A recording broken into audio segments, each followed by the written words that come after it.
Hello everyone, আসসালামু আলাইকুম। আবারও হাজির হয়েছে নতুন একটি ভিডিও নিয়ে।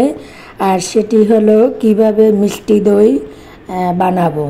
তাহলে চলুন দেখা যাক। প্রথমে আমি 1 লিটার দুধ চুলায় দিলাম। এটাকে আমি ঘন ঘন নাড়ব যাতে তলায় লেগে না যায়। কিছু দুধ আমি তুলে নিলাম। এই যে দেখুন, আমি এই দুধ তুলছি। এখন এটাকে ঘন ঘন নাড়তে থাকবো। ঘন ঘন নাড়তে হবে, কারণ পাতিলের তলায় লেগে গেলে একটা পোড়া গন্ধ আসবে আর তখন দইয়ের স্বাদটা থাকবে না। আমি যে দুধটুকু তুলেছিলাম ওটা একটু ঠান্ডা হয়েছে। এখন ডানোর দুধ, গুঁড়া দুধ 2 প্যাকেট 10 টাকা দামে, এটাকে মিশিয়ে নিব। কারণ এটা দিলে আমার চুলায় রাখা দুধটা একটু ঘন হবে। এবারে আমি তৈরি করে নেব ক্যারামেল। 1 কাপ চিনি দিয়ে আমি ক্যারামেলটা বানিয়ে নিব। দইয়ের কালারটা আসবে। দই সাদাও বানানো যায়, কিন্তু ক্যারামেলটা দিলে দইয়ের লুকটা খুব সুন্দর আসবে। তাই আমি ক্যারামেল তৈরি করে নিচ্ছি। তার জন্য আমার ক্যারামেল রেডি। এবারে আমি জাল করা দুধের ভিতরে ক্যারামেলটা মিশিয়ে ভালোভাবে এটা নেড়ে নেব। আর আমার দুধটা দেখুন একদম ঘনত্ব হয়ে গেছে।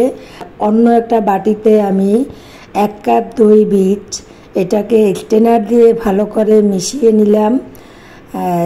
এই দই পাতানোর সময় দই বীজটা দিতেই হবে, তা না হলে দইটা আসবে না। আর দেখুন আমার দুধটা এমনভাবে ঠান্ডা করেছি যাতে আমার আঙ্গুলে গরমটা সহ্য করা যায়। আর সেই দই বীজের ভিতরে আমি জাল করা দুধটাকে স্ট্রেনার দিয়ে ছেঁকে নিচ্ছি এবং ভালোভাবে মিশিয়ে নিচ্ছি যাতে কোনো লাম্পস না থাকে। এবারে আমি মাটির একটি পাত্রে এটাকে ঢেলে নিলাম। এখন আমি চুলায় আলাদাভাবে একটা পাতিল দিয়ে, মানে কড়াই বা প্যান বসিয়ে তার উপর স্ট্রেনার দিয়ে এই মাটির পাত্রটা বসিয়ে একটা কাপড় দিয়ে ঢাকনা দিয়ে দেব।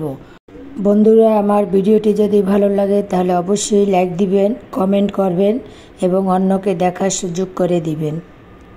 ঠিক 7 থেকে 8 ঘন্টা পরে আমি দইটা নামিয়ে নিলাম এবং 30 মিনিট এটাকে আমি ফ্রিজে রেখে নিয়েছি। বন্ধুরা দেখুন আমার দইয়ের কালারটা এবং তার অবস্থাটা। আশা করি আমার দইটার রেসিপিটা আপনাদের অনেক ভালো লাগবে আর আপনারা এভাবে বাড়িতে তৈরি করে খেতে পারেন।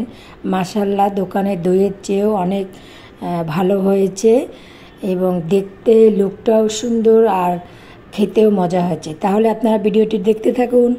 আমার প্রিয় বন্ধুরা, আশা করছি সবাই পুরো ভিডিওটি দেখবেন এবং লাইক কমেন্ট করবেন, অন্যকে দেখার সুযোগ করে দিবেন। তাহলে আপনারা সুস্থ থাকুন, ভালো থাকুন, এই প্রত্যাশায় বিদায় নিলাম। আল্লাহ হাফেজ।